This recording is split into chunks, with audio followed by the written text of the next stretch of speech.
We'll guide you through how to change settings for Gmail. If you find this helpful, consider subscribing and liking the video. First, open your web browser and go to the Gmail website. Sign in with your account if you haven't already. Once you're in your inbox, look towards the top right corner of the page and you'll see a gear icon, which is your settings menu. Click on that gear icon, and a drop-down menu will appear. From this menu, you need to select See All Settings to access the full range of options. Now, you'll be on the General tab by default, where you can adjust basic settings like your language, maximum page size, and whether you want to enable or disable conversation view. If you need to change your signature or vacation responder, this is the place to do it. Moving on. At the top of the page, there are multiple tabs like Labels, Inbox, Accounts and Import, and more. For example, if you want to customize how your inbox is organized, click on the Inbox tab.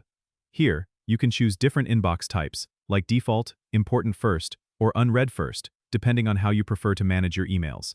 If you need to manage your accounts or import settings from other email addresses, head over to the Accounts and Import tab. You can add another email account or change the way you send emails by using aliases. If you're concerned about security, click on the Security tab to review your login activity and set up two-factor authentication if you haven't already. Once you've made the desired changes, don't forget to scroll down and click the Save Changes button at the bottom of the page. This ensures that all your modifications are applied correctly. Adjusting your settings can help you tailor Gmail to better suit your workflow and make your email experience more efficient. Don't forget to subscribe and comment if this helped you out.